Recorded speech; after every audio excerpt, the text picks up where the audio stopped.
दोनों सदनों में बहुमत से वक्फ बिल पास कराकर बीजेपी अपनी पीठ थपथपा रही है। साथ ही एनडीए के दूसरे सहयोगी दल भी बिल की तरफदारी कर रहे हैं। लेकिन बिहार में वक्फ बिल नीतीश कुमार के गले की फांस बन गया है। सत्ता में बने रहने के लिए और चुनाव जीतने के लिए नीतीश ने बीजेपी के साथ गठबंधन कर लिया और अब उसे बनाए रखने के लिए उन्होंने वक्फ बिल का समर्थन भी किया है। लेकिन अब उनके ही पार्टी के नेता, खास करके मुस्लिम नेता, इस्तीफा दे रहे हैं। उनका कहना है कि नीतीश कुमार ने उन्हें निराश किया है। ऐसे में हम आज राजनीतिक समीकरण और तमाम पहलुओं को ध्यान में रखकर आज ये समझने की कोशिश करेंगे कि कहीं नीतीश ने वक्फ बिल में संशोधन का समर्थन करके सेल्फ गोल तो नहीं कर दिया, या ये विरोध प्रदर्शन महज गीदड़ भभकी है और चुनाव में इसका खास असर दिखने वाला नहीं है। नमस्ते, मेरा नाम है आयुष और आप देख रहे हैं एबीपी लाइव। बिहार से लेकर दिल्ली तक राजनीतिक गलियारों में हलचल मची हुई है और वजह है वक्फ संशोधन बिल पर देश भर के मुसलमानों की नाराजगी। और इस सब के बीच नीतीश कुमार की चुप्पी का राज। वक्फ संशोधन बिल को लेकर के देश के बड़े हिस्से के मुसलमानों में जबरदस्त आक्रोश है। कहा जा रहा है कि इस बिल से वक्फ बोर्ड पर सरकार का शिकंजा कस जाएगा और मुसलमानों की पुश्तैनी जमीनें सरकार अपने करीबी लोगों को दे देगी। हालांकि सरकार ने संसद में साफ साफ कह दिया है कि यह संशोधन अवैध कब्जों को हटाने और वक्फ संपत्ति का बेहतर प्रबंधन करने के लिए लाया गया है ताकि वक्फ बोर्ड की आमदनी बढ़ सके। लेकिन मुसलमानों का भरोसा अब डगमगाने लगा है। बिहार के मुसलमान दोहरी मार झेल रहे हैं। पहली, बिल उनकी मर्जी के खिलाफ पास हुआ। दूसरी, उन्होंने जिन पर सबसे ज्यादा भरोसा किया था वही नीतीश कुमार अब उन्हीं से ठगा महसूस कर रहे हैं। नीतीश कुमार को चेतावनी मिल चुकी थी। पटना में प्रदर्शन होकर के, इफ्तार पार्टी का बहिष्कार होकर के और जेडीयू से मुस्लिम नेताओं के इस्तीफों से, लेकिन फिर भी नीतीश कुमार खामोश है।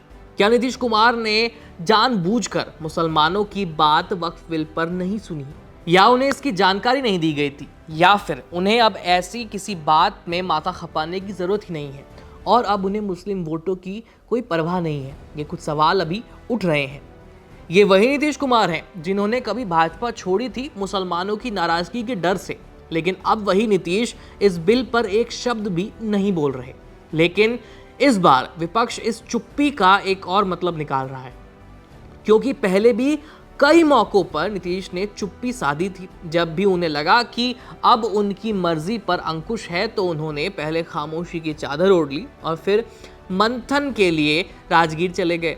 लौटे तो अपने फैसले सबको चौंका दिया। कभी आरजेडी के साथ गए तो कभी भाजपा के साथ रहना मुनासिब समझा।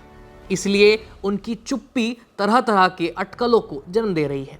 फिलहाल हम तो ये मानकर चल रहे हैं कि सब कुछ नीतीश कुमार की जानकारी और उनकी मर्जी से हुआ है। सवाल उठता है कि अगर नीतीश कुमार ने ऐसा फैसला लिया तो क्या अब उनकी राजनीतिक धारा बदल गई है?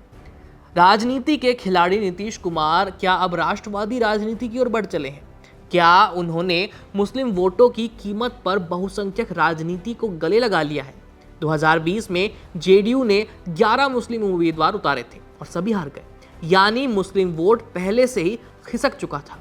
हो सकता है नीतीश ने इस घाटे को गिनकर यह फैसला लिया हो कि अब बहुसंख्यक वोट पर ही दांव लगाना ज्यादा फायदेमंद होगा। वक्फ बिल पर आरजेडी, एआईएमआईएम और विपक्ष खुलकर सामने आया है, लेकिन मुस्लिम वोटों में भी बंटवारा है। कोई आरजेडी के साथ है, कोई कांग्रेस के साथ, किसी को ओवैसी पसंद है और कोई प्रशांत किशोर की जन स्वराज पार्टी की ओर है। यानी मुस्लिम वोट अब एकजुट नहीं है, बल्कि कई दिशाओं में बंट गया है। और जब ऐसा होगा तो फायदा किसे होगा? भाजपा और एनडीए को। हो सकता है इसी कैलकुलेशन के आधार पर नीतीश ने मुसलमानों से मिलने वाले जरा से वोट को तिलांजलि दे दी हो। तो सवाल ये है कि क्या वक्फ बिल महज एक कानूनी संशोधन है या फिर ये बिहार की राजनीति की दिशा बदलने वाला मोड़ है? और क्या नीतीश अब पुराने रास्ते छोड़कर नया रास्ता अपना चुके हैं? आपकी क्या राय है? कमेंट में बताएं। वीडियो को लाइक, शेयर और चैनल को सब्सक्राइब करें और ऐसे पॉलिटिकल एनालिसिस के लिए देखते रहिए एबीपी लाइव। धन्यवाद।